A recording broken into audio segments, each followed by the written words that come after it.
sat back down, but if everybody could stand one more time, Father Landry, come do the invocation for us. Father Keith from Sacred Heart Church.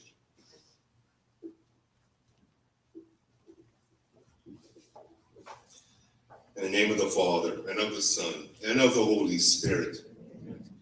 Heavenly Father, we gather here today in your name to share our Kiwanis spirit and work for the betterment of our communities. We thank you for the blessings you have bestowed upon us, for the great opportunity we have to serve together. Help us to be mindful of the needs of others and to serve with love and dedication. Guide our discussions and decisions to be in accord with your will, so that our work may bring good to others. May your light shine through us as we strive to make a positive impact on the lives of children and of our communities. Grant us the strength to be faithful in our service, to be united in our purpose, and to be a light for others. We ask this in the name of Jesus, your Son. Amen. Amen. God bless.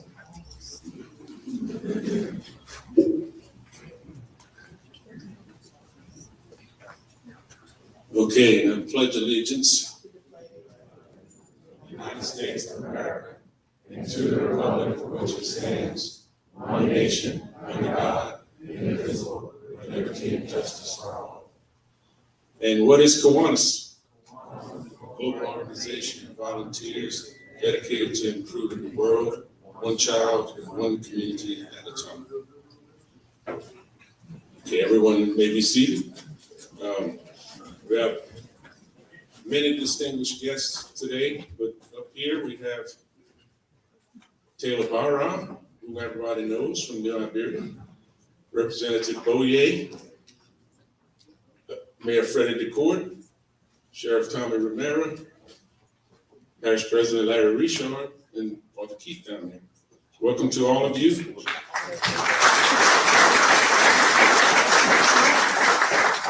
And I'd like to thank our sponsor, Metal Shark, and also Van's Kitty Care for providing the staff to do the serving of the lunch. And at this time, I'd like to call Representative Boyer up to introduce the governor.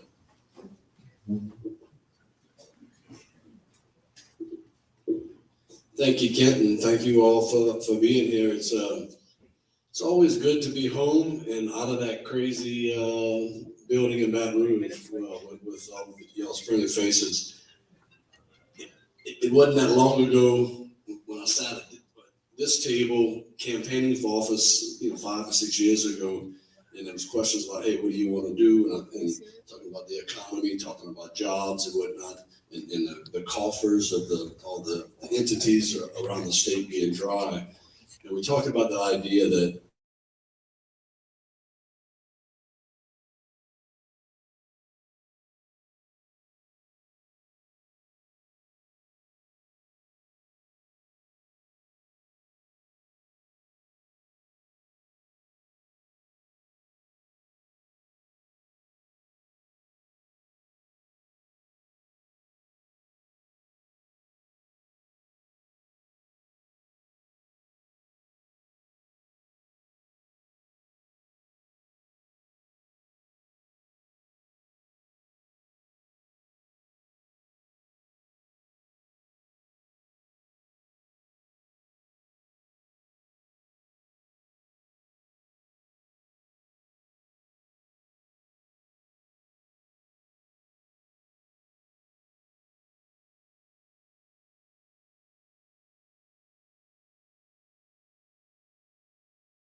they can always point at one of those items as being the reason why we're not successful.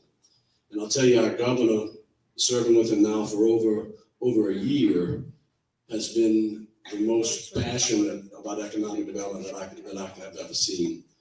And from a legislative standpoint, he's been more accessible than any governor that I could ever imagine.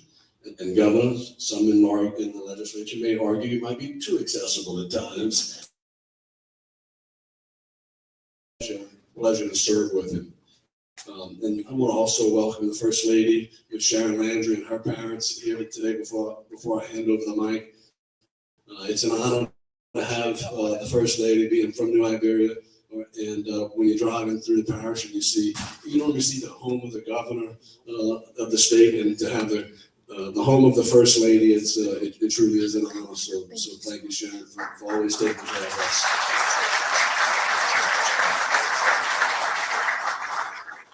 And we have our stars aligned right now, with the First Lady being from here, the Governor being from St. Martin Parish, our Commissioner Administration, and former Speaker of the House, Taylor Barra, wielding the pen on the budget and working closely at hand.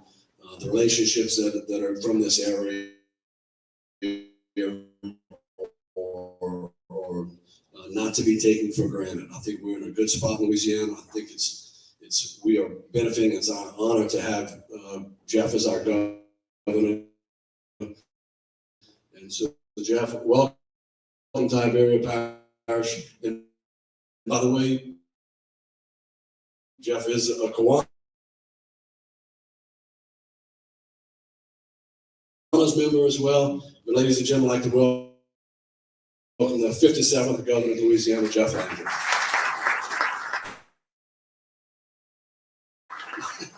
Good afternoon. I'm going to clear up in the air.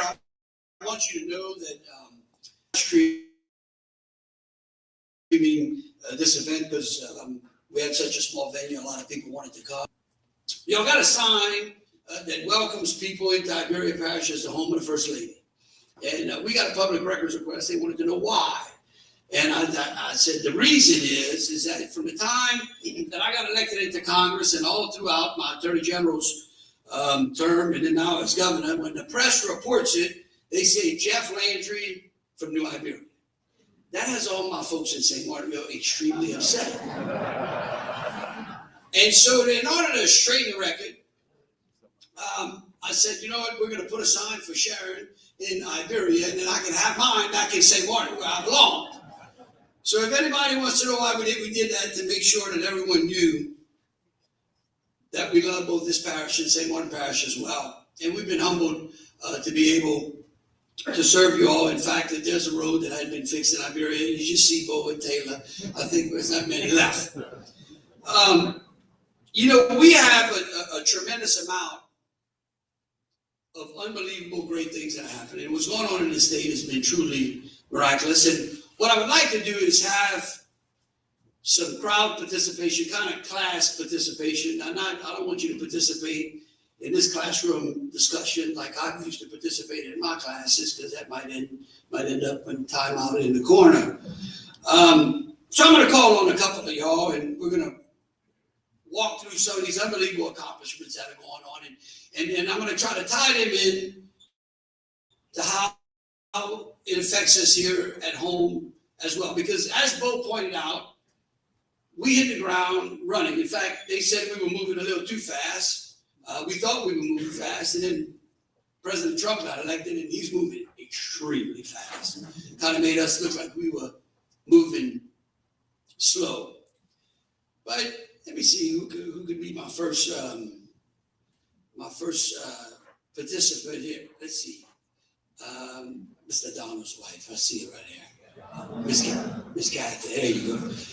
Miss Kathy, I want you to think about where you were, or where Iberia Parish was, or where the state of Louisiana was 4 years ago. And if I would have come to you 4 years ago, and I would have said, Miss Kathy, I'm running for governor. I want you to vote for me. And here's what I promise you. I promise you that in 4 years from now, Louisiana will have over $60 billion worth of private construction projects going on in this state. Would you have believed me?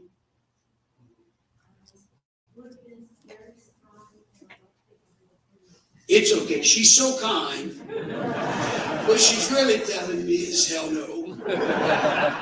But you're right. You're right. You're absolutely right. Let's see. Okay. My vision's getting back. Who's sitting over there right here? Young lady right here. Dion? Yeah, there you go, Dion. Okay, I saw you earlier.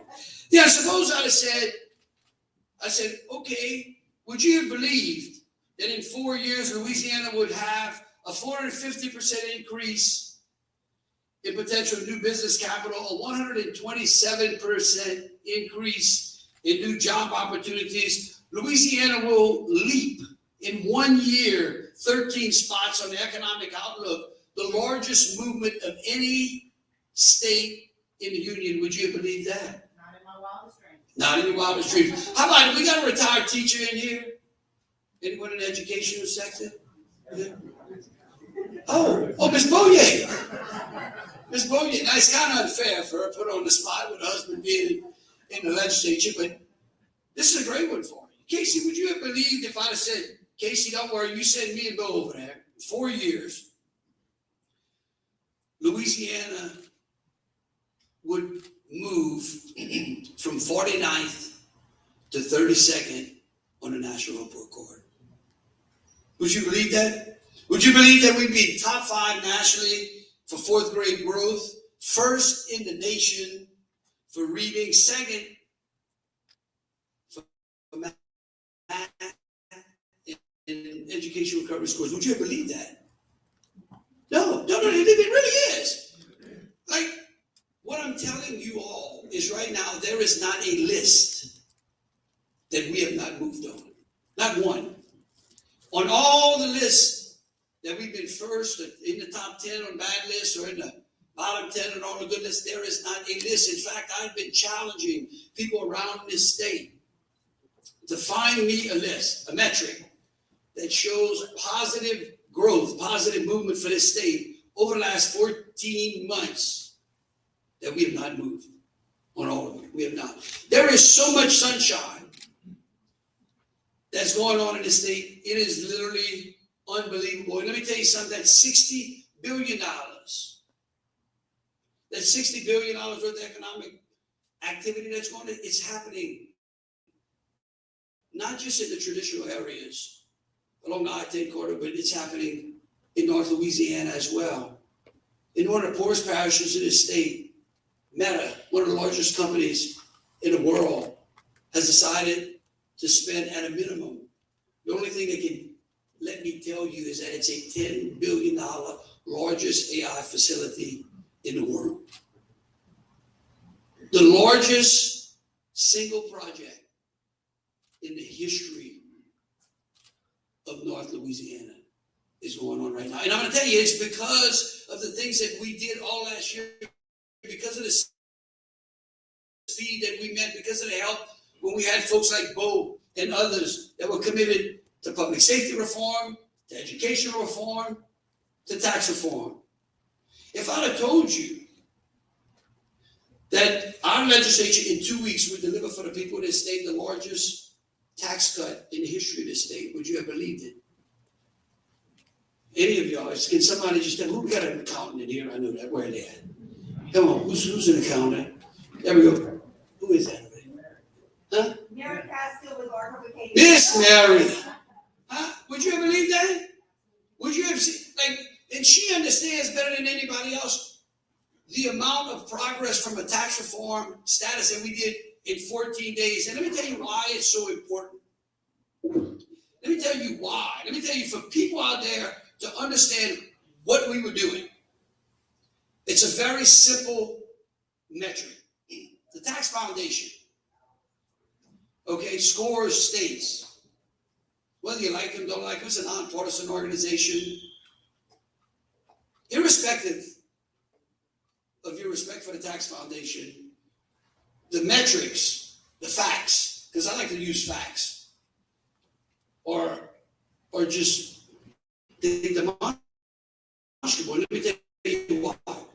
If you take the tax foundation's ranking of states, and you take the top 10, the states in the top 10, and you take the states in the bottom 10, there is a clear difference between the average family income of those states in the top 10 versus the bottom 10. I'm not talking about a little bit of money. I'm talking about like 11, 12, 14, 16, 18, $22,000 of difference between what the average family in those states are making versus the average family in the bottom states. Guess where Louisiana was last year when we started? Anybody would guess? Not 49, but 42. 42. You know where we are today? 25. 25. Let me tell you something. We could have moved a lot better. And I know that many of you all, most likely all of y'all, went and voted in March for those constitutional amendments. We didn't have a lot of people participate, about 20% did. We had a lot of outside liberal money poured into the state and confused a bunch of voters. I want to tell you that I'm going to take all the blame for the failure of those amendments. But let me tell you what was packaged in them in case you didn't understand. Well, Dan, let me ask you a question. If I told you that we had some unused locked up funds that we could unlock and begin to use and take a portion of those funds and pay off a massive teacher retirement debt, not endanger any educational program in the state, use the interest payments that we were paying, sending to Wall Street banks at $200 to $300 billion, and then give our teachers a permanent pay raise. Would you vote for that? You probably did. I'm hoping you would vote. I'm going to have to check with that. But that was in the amendment, exactly. And I mean, like, who doesn't agree that Louisiana's been losing out to states because of our tax policy? How many of us believe that? We've seen our kids, our friends and neighbors go into other states because of that.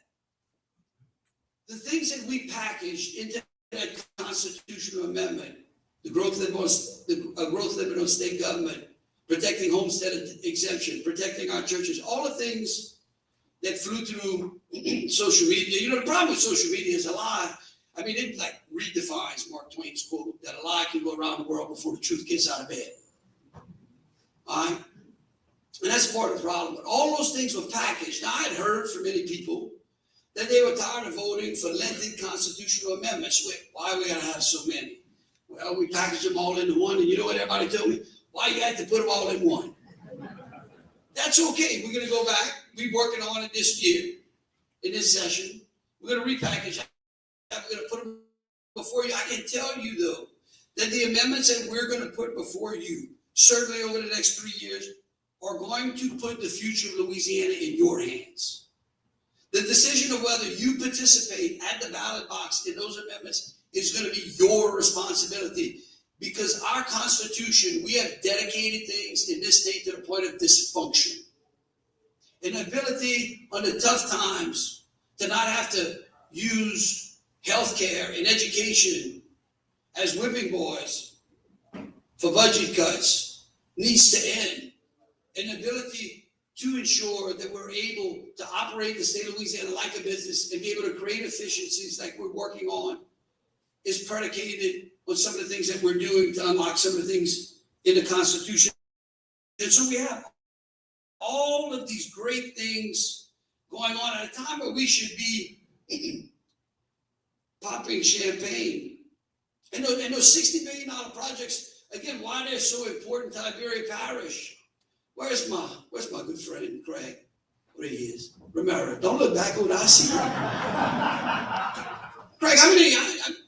You got any more acreage left at the Port of Iberia? 15 acres. How many acres do you have total? 1,500. You know why? Let me tell you what's going on. And this is, again, part of Trump's tariff policy. All right? We've got the largest construction project going on in the history, not in the history, in the entire country right now. Down in Optimist Parish, Venture Global.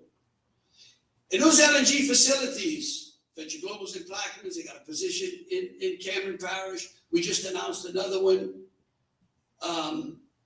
in Cameron or Calcasieu the other day. These are like 10, 17 $8 billion projects. The steel mill, the first greenfield, the first ground up steel mill to be built since the 1960s is going to be located in Louisiana.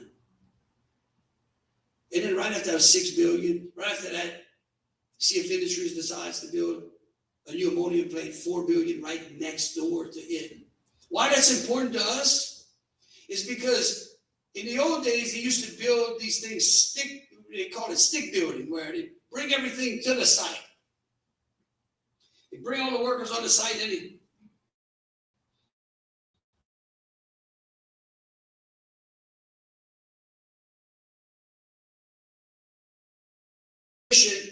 by building it in a modular fashion. For all of us great kids that grew up with Legos, right?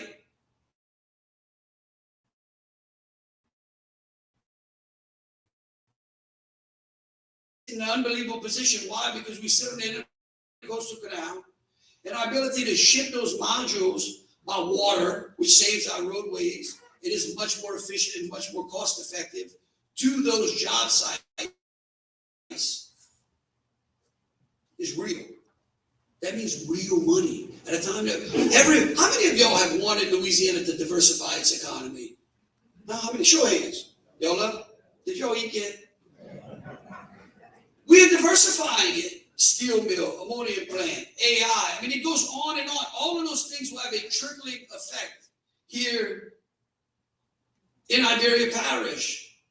Our airport, one of the greatest gems. You go to Alexandria, and we only have about 4 or 5 of these airports that the Department of Defense had that then turned over to the government. I mean, there is not a place, when you look at the Iberia Airport, it's unbelievable. Okay? It has air, it has rail, it has surface transportation, all in one, and it's very close to the port. There's not another airport at that size with those types of infrastructure assets, I don't think anywhere in the country. Maybe the one over in Alexandria, maybe. But we're closer to the Gulf. But yet, it's going to be up to y'all as to whether or not we can move and capitalize on that vital infrastructure that no one else has to create the jobs that we need to grow our economy in a way that we wanted to do, so we can stop exporting our people. So we have all of these great things going on. And this year, I thought we were going to go into the session and further work on tax reform so we can move ourselves from 25, making our way back into the top 10, so that we could raise the average income of our families here in Louisiana. We're going to do that. But it just seemed like this insurance crisis drew this dark cloud that would not let all of the great things that we're going in and understand why we withdraw in this fight. And let me tell you, last year, well, let me ask you this question. How many of y'all believe we got an insurance crisis in this state? All right, that's fair. I do too. Now, let me ask you about this. How many of y'all think we got a health insurance crisis in this state? Okay. How many of y'all think we got a property insurance crisis in this state? That's fair. How many of y'all think we got an automobile? Okay. All right, so you understand when you say insurance crisis, y'all just established for me that we've got different buckets, right? Is that fair? And of course, we know more than anybody else around the state, certainly those that live south of I-10 on the property insurance side, it's a big problem. And it's been a problem for a long time. In fact, when Sharon and I lived with y'all here in Iberia Parish, which is how I got to be tagged as being from Iberia Parish, we got our property insurance from citizens. How many of y'all get your property insurance from citizens? There's a couple of them. Okay. So y'all, I want the rest of y'all to know we had a special bucket, because that's an insurance of last resort. So last year, we decided to try to tackle some of that. We decided, and amongst all the things that we were doing, we said, you know what, we're going to try to tackle a little bit of this because we understood that there is a crisis. And I had these folks from these insurance companies come up to me, they gave us like 12 bills on property. Now I want y'all to know we're focusing on the property side. It was like 24 bills. Started going through them. And I was able to call out, I got 12 of them done. I said, look, these 12, I can support these 12. These other 12, I don't think they do anything for y'all, and I think they don't protect our consumers. And of course, I caught all kind of hell over that, but we passed those 12 bills. Now, my good friend, Ron DeSantis, that bunch of insurance executives rolled into Florida, same time. Gave him those 24 bills, and Ron took them all for that word and passed all of them. Any of y'all know some folks from Florida? Anybody? Okay. Call them and ask the people in Florida right now. They want to run poor Ron clean out of the state of Florida, undeserving, because they ended up with 2 hurricanes, couldn't get a claim paid. They trying to undo the things that they did last year because no one had the responsibility to say no.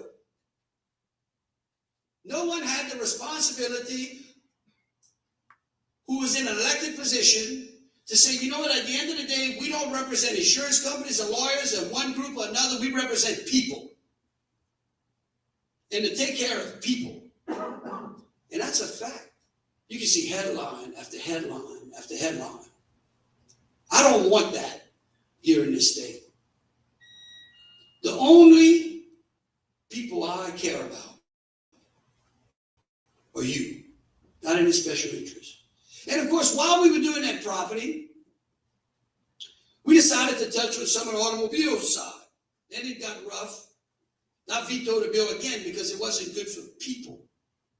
And so because of all the flack that I caught, y'all might not have seen me, all last year, I decided to pour through the data because the things that we did for crime, the things that we did for education, the things that we did for tax reform, we didn't do it by putting a dartboard on the wall and me and Bo go in the mansion and throw some darts at it and say, we're going to just do this policy, this policy. No, we use data. We use things that actually were proven to be able to work. And so all last year I poured through some data. I want to give you all this data because this is real important. Real important. We all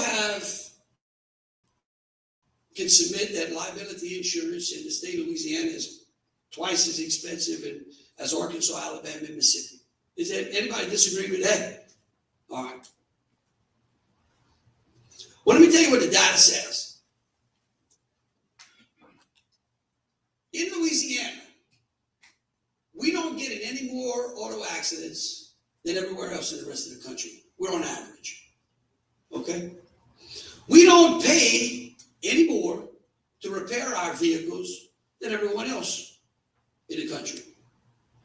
Now, I'm going to tell y'all a statistic that I've been having problems swallowing because I didn't believe it. I said it so many times, the press would definitely have corrected me. Don't y'all agree with that? I mean, they say things, when I tell the truth, they say I'm lying. Our injury severity claim, meaning the amount that insurers pay out for large, severe injuries, is actually less than the national average. Now, that's shocking to me. How many of y'all would have believed that? Yeah, you see, I'm with you. However, the outlier is in the number of minor injury claims. Our minor injury claims in this state are double the national average. Double the national average. So how many of y'all believe we have what you call a frivolous lawsuit environment in this state? How many of y'all? Okay. Huh? Okay. Oh, I love it. How many of y'all hate the billboards? All right, buddy. Dan, let me ask you a question. Not Dan, dog. The other Dan. Dan, did you know that in 2020, when I was Attorney General, I wrote a bill through consumer protection law that would restrict lawyer advertising on billboards. Did you know that? No. Okay. Did you know, though, it gets better than that, and it's okay. Did you know that voted for that bill? The Senate voted for the bill. It passed both houses and was vetoed by the last government. Did you know that? No, you know, yeah, you didn't know yet. Nobody knows. Everybody forgot. I've asked the legislature, it's been almost 45 days now, to give me that bill. And I did.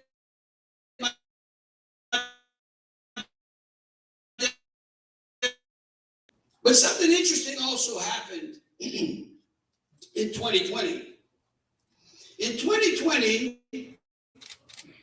well, Dan, did you know that in 2020, the legislature commissioned a study, a report, an insurance reform task force that was to report to the legislature, and they asked the 3 largest auto insurance carriers to send their actuarials down, and they were going to look at our tort law, okay, to adjust it and to see, and then they had to tell them what the savings would be if they adjusted the tort law. Now, I want you to understand something. I don't like the billboards either. Hell, if y'all can figure out a way to fight with Lamar, y'all take them all out of there. We could be like Maine, they don't have billboards in Maine. I'm fine with that. And I know there's some folks out there that want to string some lawyers up. I want you to know, I'll build y'all some gallows. We can put the 3 ones y'all pick. We can hang them. I can promise you, before we put them in the ground, there'll be 10 more. So we commissioned this report. Let me tell you what his findings said. It said, now y'all are a pretty sophisticated group. Now there's some folks that are listening out there might not understand what I'm saying, so y'all just bear with me. Number one, their findings, and this is public record, just want y'all to know. They said that if we reduce the jury threshold, which was at 50,000, which, by the way, the insurance companies, way back then when Craig was over there fighting with them, said that they needed the jury threshold at 50,000 to help lower our rates. Now they said they needed it at 0. They said that when you lower the jury threshold, I need some, who got a pen? Itch. You can do math, huh? You're pretty good. That's what you hope you can. Isn't that part of your job, little math? All right, I want you to keep this. All right, the jury threshold, they said if we lowered the jury threshold, that we could see a 0.5% savings. You should keep these numbers in mind. They said if we modified the collateral source rule, which is like the medical transparency, we would have up to 1% savings. So where are we at right now? 1.5, there we go. All right, whoa, we got a good one right here. Seatbelt. They said that if we were able to start placing into evidence the fact of whether the person who was injured was wearing a seatbelt or not, because if you're not wearing a seatbelt, and you should be wearing a seatbelt, why should I pay for your injuries? You should have had a seatbelt on, because that's the law. Anybody disagrees with that law?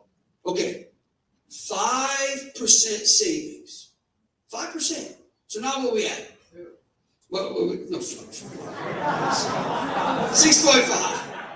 Inch, I'm trying to help you. Now, I'm going to be clear, because I don't want any of my, because they love to hold me accountable if I make a mistake. I want you to know that these 3 things were done in 2020 when Bo was in the legislature. He voted for all of them. Now I was the Attorney General. I didn't get a vote. Now on the collateral source side, they didn't do the whole thing. They did about 60% of it. But we'll just say, if you can't get a 1%, maybe we'll just give it a 0.5, right? We won't even give them the 60. We got 0.5. That would give us a 6% savings. Now, how many of y'all right here saw 6% savings in your auto insurance? Did y'all raise your hand? No one. Okay. All right, we can keep going. So then last year, the insurance companies said that we needed to take their name off of the lawsuits. Less transparency. Said we don't need, that is driving the culture litigate. That's a problem. We got to hide the fact that you got insurance. I said, okay. I signed the bill. Oh, you voted for that. It's called direct action. that was in the report. That said that we would see a measurable savings. Now, what's a measurable savings? Something. I mean, it's not nothing. It's something. Anybody saw measurable savings last year? All right, we keep going. So we get to this year. We look at the statistics that I gave you. I'm looking at this report. Forbes, the Wall Street Journal, all last year, while they are reporting record profits for insurance companies, record profits, auto carriers in Louisiana, and this was old data. I think 23 collected over 1.4 billion more in Louisiana than they paid in claims. Why did they report that? They also did some reports. Forbes was the best one. They listed like 20 things that affect auto policies. One of the things that they said was distracted driving. That's texting and driving. Now, Texas and Arkansas and Mississippi and all have the distracted driving laws. I want to tell you something. It's proof. Most dangerous thing you can put in your child's hands is a cell phone. It has been proven that you better off giving him a six-pack, and I'm not telling you to give him a six-pack, than to put a cell phone in there. And how many of y'all believe that we got a problem with distracted driving in this state? Great. I want you to know that we have a bill. So we put up a bill. Both voted for it. The senator doesn't want to vote for it. You should call it. I don't know why. But distracted driving said that we get a small savings. I believe that. Because the whole premise is that if people are distracting themselves while they're driving, and we limit that ability, they notice a penalty for doing that, then maybe they won't get in an accident. If they don't get in an accident, they can't sue somebody, right? Troy, don't you? We can all agree. We'll see some savings. We are passing that bill. Uninsured motorist recovery restriction. That says they got 2% right here. I did a press conference. Part of our package was to further restrict the amount that someone who is driving without insurance can claim. I think that's fair. You got to play by the rules. In Louisiana, I want you to know, Mike Foster and Craig and them did this back in the 90s. It was called no pay, no play. Am I right, Craig? They didn't do it enough. I'm just teasing you.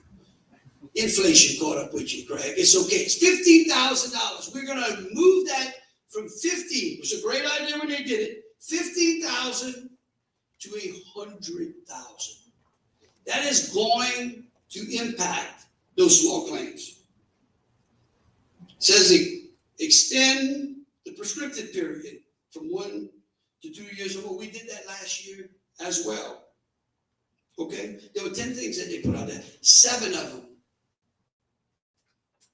are in play. And I think I'm going to tell you, last night, the Senate, I was here in Iberia for a little while. I had to run all the way back because the Senate sometimes, they need somebody, I don't want to say an adult in the room because it blows no laugh, but they need somebody to go over there and kind of help them out. Because I wanted to make sure that we took a balanced approach to that, which I want to talk about too, which is the balanced approach.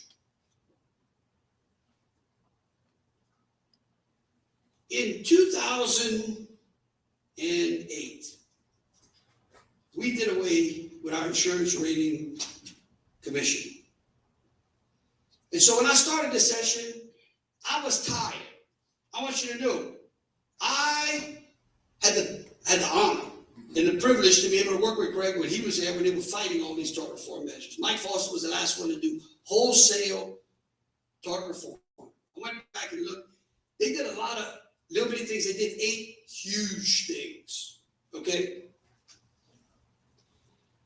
And I said, you know what? I'm tired of the people in this state being caught between 2 dogs at that Capitol, fighting over a carcass, which is us. And I said one more time, both up to the post so the people out there can get some relief. Because what I found out was that in every other state around us, the insurance department has the ability to determine if a rate is excessive and hold that rate down so that you can realize those savings. So let me ask you this, if we do all of those things, and we're doing a lot more, we do all this tort reform, which you saw, has measurable savings, some savings, 5%, 2%. There's some that are gonna do a lot more. Here's a question I got for y'all. How many of y'all believe that in the current state that we're in, that those insurance companies are going to pass those savings on to y'all? How many? How many people? Great, Norman. You know what? I've only had 3 people in 10 groups. Tell me why. Well, because in our neighboring states where claims are lower, they're getting better premiums. It stands to reason that the same insurance companies are operating in Mississippi, and they got 20% of our claims costs, and they're getting a better savings. We should as well if we bring our claims costs down. Well, I want to tell you, my friend, you're wrong. And I'm going to tell you why. I'll tell you a couple of things why. Well, let's start on the main factor. On y'all tables is a folder. Y'all see the blue folder? Y'all grab it. I want y'all to look at this thing. I got to thinking the other day, why is it that the data says that our loss ratio in this state is as good as Alabama, Arkansas, and Mississippi, and worse than Florida and Texas, and yet we're paying the highest amount of money? Now, let me tell you this again. Our loss ratio on automobile in this state is lower than Texas and Florida. Meaning insurance companies are making more money in Louisiana than they are in Texas and Florida, and that comes from the NAIC data. So I said to myself, what happened? Something must be different. So I decided to chart the increase in auto insurance premiums from 1990 to 2008. Y'all know what happened? Anybody know what happened in 2008? Craig, you were still there? No. You're going out. Can't blame Craig on this one. In 2008, we did away with the power of the insurance commission to hold those rates and to review these companies to make sure that they're belt tightening with the money that they're taking from you for your policies. And then I said, well, let's keep going. From 2008 to today, what are those increases? What does it say on there? Y'all see them charts? From 1990 to 2008, the average increase in auto insurance premiums rose $33.30. And in 2008, like something miraculous happened. From 2008 to 2023, the average price rose, how much, Armin? You see it in there? Tell us what it is. 2008. To 2008 to 2023, what's the average price increase? $110. Whoa. Think about that increase. Mr. Grubbs, what percentage of an increase is that from 33 to 110? 3 times as much. 3 times as much. Thank you. Thank you. Let me tell you something else statistically. These statistics just came out. Just came out. Hot off the press from the National Association of Insurance Commissioners. All insurance commissioners. According to the new NAIC Private Passenger Auto Profitability Report issued in April of 2025, Louisiana has the 3rd highest underwriting profit nationally, the 4th lowest loss ratio nationally, the 5th highest return on net worth nationally. Now listen, I'm not telling you that we don't have to adjust our tort law. We're gonna. In fact, the bills that we're passing, I'm gonna go out and me and Craig will have a debate because I will have done more in 14 months than he did in the 8 years that him and Mike were there, or at least equal to. When we finish, the Senate yesterday just passed. Where's my list that they passed? They did the housing presumption, which is going to absolutely affect people out there in the housing. This says that if you get injured, you're going to have to prove that the injury that you're claiming was caused by the accident. That's common sense. That should have been done. We're doing that. We're increasing the no play. We're doing the distracted driving. We're going to Let's see, what we got about 3 more. What we doing? We're doing some, we had a no pay, housing presumption. Oh, comparative fault. Comparative fault. This is a great one because Greg was there. When Mike and the insurance company said, we need comparative fault, pure comparative fault. 3 people get in an accident, one's claiming injury. We're going to assign the fault of that injury based upon the parties equally, like not equally assigned, but you got to go to trial and we determine who has the most fault. It's called pure comparative fault. They needed that in 1999. Craig voted for it. It's a great deal. Today, the insurance company said, no, that's not working for us. We need modified comparative fault. Now, they didn't even study that in 2020. But they tell me it saves some money. It passed yesterday, and we're going to have that too. Okay? But the only thing we're missing is the leash on the other dog, which is in all the other states around us. Every other state, Texas, Mississippi, Alabama, Georgia, South Carolina, North Carolina, Florida. I go on and on and on. Let me tell you something. When I said, okay, I can rein in those lawyers. Everybody clap.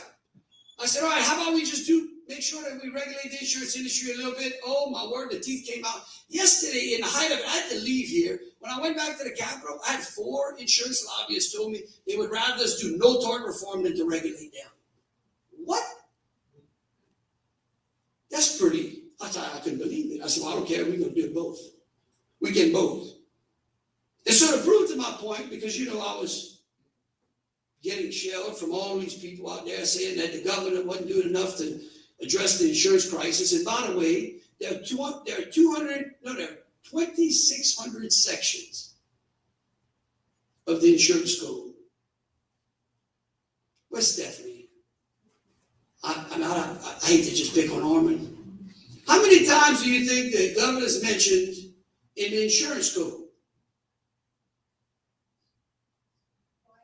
Twice. Oh, you good? You've been stuck. Oh, no, I talked to you. You cheated. Twice. In the whole insurance code. The governor's mentioned twice that the insurance commissioner shall be elected. When the governor gets elected and that the insurance commissioner can adjust health premiums when they declare a state of public emergency or something to that effect. And by the way, 39 states in the country don't elect their insurance commissioner. It's appointed.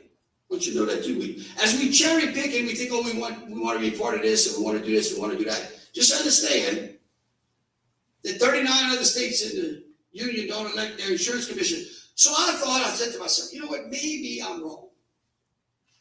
Because Sharon loves to tell me when I'm wrong. She said, you sure you know what you're doing? I said, I'm pretty sure. So about 3 weeks ago, I got up early in the morning and said a rosary for myself and all of y'all. And boom. And let me ask you, how many of y'all use ChatGPT? What's a great thing? You use it right? Oh, yeah. I don't know too much about it, but I was curious. And it was early in the morning. Everybody was sleeping in the mansion. I said to myself, let me try this thing out. I'm going to give this thing a whirl. So I typed in, how does a state lower auto insurance? I pressed that button. Woo! I mean, this thing's fast. Right?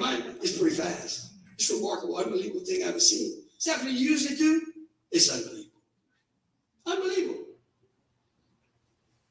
So it gave me, spit out 8 things. Now, I don't know, again, I don't know too much about ChatGPT. I don't know, does it, when it gives you 1 to 8, is 1 the most important? To 8, does it rank them? You can tell it to, or you can ask it to. Well, you know what, somebody told me, I didn't know that. See, I didn't understand that. But I'm guessing when it gave it to me in the order that it thinks is important, but I may not. I didn't know. I didn't realize you had to have a conversation with the device. Okay? I just wanted one answer. 8 things. Let me tell you this. Number 1, I feel like a game show host when I do this. Number 1, according to ChatGPT, the number 1 thing they can do is promote insurance transparency. Number 2, strengthen regulation. regulation require insurers to justify rate increases and obtain regulatory approval before implementing them. That is exactly the other balance side of what I wanted to do. Combat fraud and abuse, improve road safety, mandate minimum coverages. We do that all the way down at the bottom. And unless the law, the lawyers might have got a hold of ChatGPT, I don't know. Okay, they will ask. Limit excessive lawsuits and payouts for minor injuries. Ladies and gentlemen, what I just walked y'all through, what we all been, now look, we hadn't touched on the property side, which is a whole nother issue, okay? But what I'm telling you is for the last 3 months, everybody has gotten themselves around a coffee table, a dinner table, or somewhere else, or put themselves out there on Facebook and other social medias, wearing themselves out. Nobody's looking at the data and the things that we're actually doing, okay? And every one of the things that we're doing are going to impact. They're going to promote insurance transparency. They passed a bill yesterday out of the Senate. I'm telling you, I've never seen more insurance lobbyists come out wanting to claw this thing back to have transparency. They want transparency in the courtroom, but not transparency on them. It's the most unbelievable thing I've ever seen. But the Senate did that yesterday in a great sweeping bill. While they passed tort reform measure after tort reform measure after tort reform measure that impacts small claims, which is where our problems are. And so what I'm telling you is that by next week, I'm going to sign some bills, and then me and Craig will have dinner, and we're going to compare notes. And Mike, I'm going to tell you something, Craig, Mike Foster must be smiling. But anybody that goes out there and says that I'm in one pocket or another, the bills that we're going to sign are going to prove to you that the only people I care about are you. Because you all elected me, I think, to change this state. And I just walked you through all of the things that Bo and I in the legislature have done to change the state, and they are demonstrable. You can look at the listings. In fact, I think it is too. I just remember this one I forgot. When I became the Attorney General, Louisiana was ranked in the top 5 judicial hellholes. Okay? When I became governor, it was ranked 7th.